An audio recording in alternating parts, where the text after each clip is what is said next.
FM News Talk 97.1. On-demand audio. The new shape of the Republican primary. We are in very interesting times. And I think of no one better to talk to about all of this than one of my favorite people in media, one of my favorite people in radio, Dr. Michael Savage, whose program airs on our own FM News Talk 97.1 station at 9 p.m. Central. And Dr. Savage's latest book, Trickle Down Tyranny, Crushing Obama's Dream of the Socialist States of America, is a must-read, especially as we are rolling into the general election. And Dr. Savage joins me this afternoon. Good afternoon.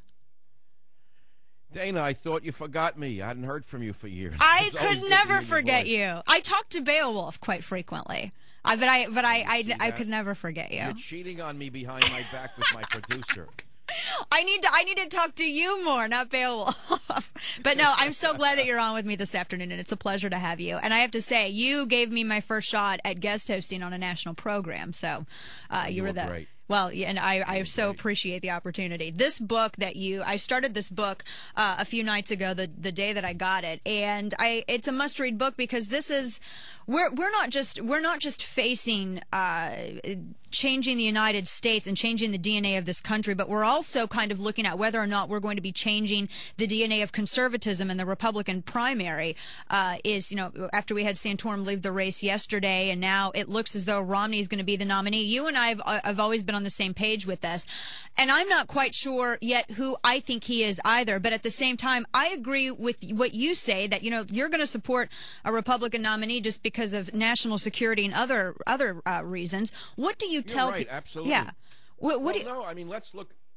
I'm sorry. I know what you're asking me. The fact is that Dana, look, I know that we're right for a couple of reasons. Obama's now saying he's not a socialist. He gave a speech 2 days ago where he said, I am not a socialist. Why do you think he has to say that? That's like saying I'm not a Muslim.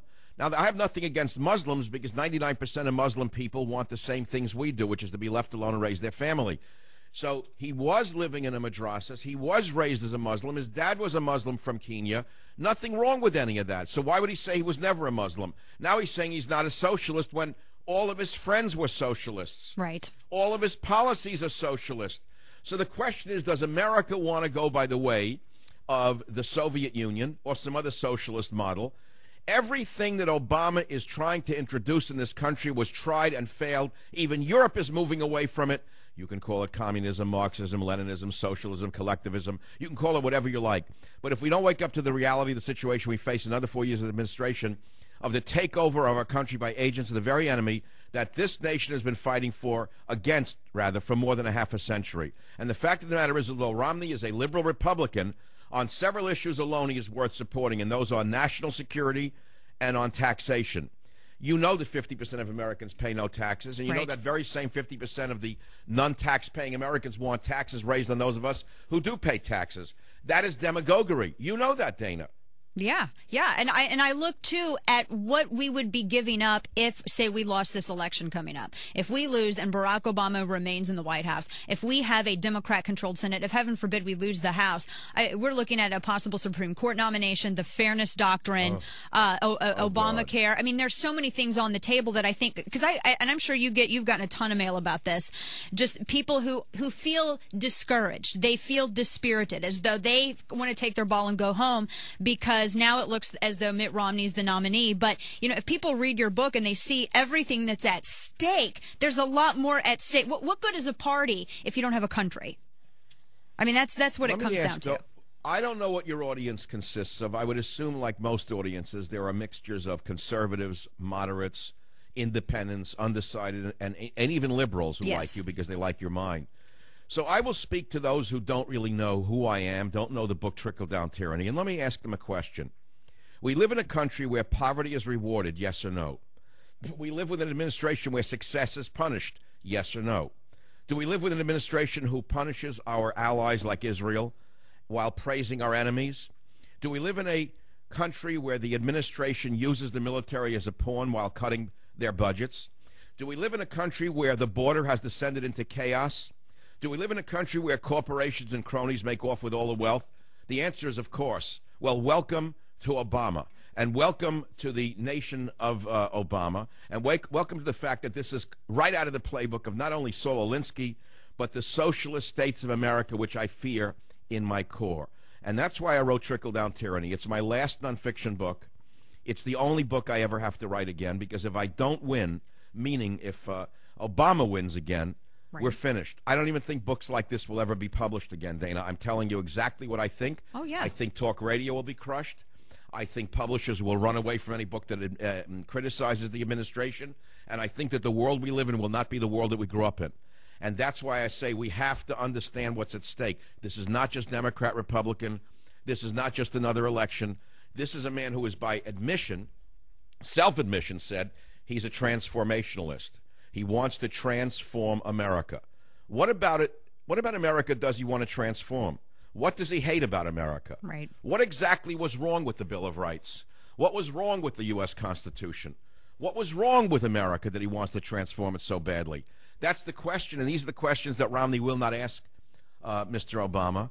And that's why I spelled them all out here in Trickle Down Tyranny. Dana, it's a plan for arguing from now until the election with undecided relatives, friends, boyfriends, girlfriends, who don't really know what's at stake. They have their hats on backwards. They don't understand it.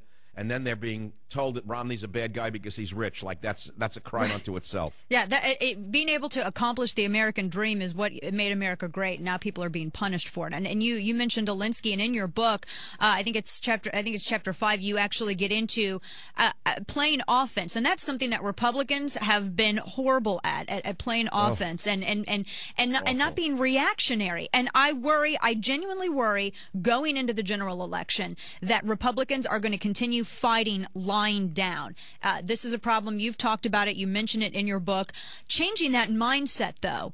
How do you change that mindset when it's been ingrained in this party for generations? The party is one of, be honest with you, they're elitists. That doesn't mean I don't like them, but they're elitists. I know it's a dirty word, but the fact of the matter is the Republicans play a game of, we're too good to get down in the street and argue with these people, so we'll just let them run all over. The people will see that we're better. In Trickle Down Tyranny, I give 5 simple rules for beating radicals. I turned it around on them. 1, never believe a word that comes out of a Democrat's mouth. Why? Lying is their standard mode of operation. 2, never negotiate with a leftist Democrat. Why? Because there's no such thing as good faith where leftist liberals are concerned. 3, never compromise with a Democrat. 4, attack Democrats before they attack you. 5, obstruct Democrats at every opportunity. And use the left's treatment of racial and ethnic minorities against them. I don't, we're not going to go into every detail here on your show, Dana, but very few people understand that we're dealing with a very intelligent enemy. The enemy is not simply a different party. The enemy is a different way of life. And the word tyranny is a loaded word. This nation was founded as an anti-tyrannical nation. Remember that. The colonists overthrew the tyrants of Britain. Now we're facing a man whose mere demeanor tells us that he has an imperious nature. You look at Obama, you watch his speeches, he's always looking down at people. He's always sneering at people. Take a look at the First Lady's endless vacations. Take a look at who they're having in the White House. You take a look at the game they're playing, and you'll understand what I mean by tyranny. And I don't believe any other president in modern times has gotten away with this or could get away with it. And that is because there's a double standard. I don't have to spell it out, Dana. You know what I'm talking about. Oh, yeah. Oh, yeah.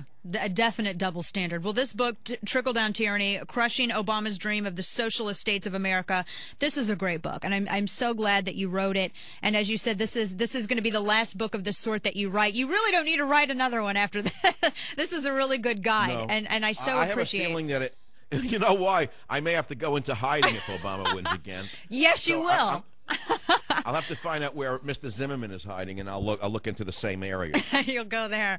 Well, it was a pleasure having you on, and thank you for everything that you do, michaelsavage.com. And, of course, Dr. Savage's show airs 9 p.m. Central here on FM News Talk 97.1. And, yes, you're welcome on the show anytime, and I would love anytime you want to take a day of rest, which I know you don't ever really do. I'm always here for you. Dana, thank you very much. Love your show. Good to hear your voice. It's tremendous energy. Thank you very much. Thanks so much. Take care. This is a great book, and I encourage everybody to go out and get a copy. It's a good book, and it's written in his style, and Savage is great. He was the original radio alternative, I'll put it that way.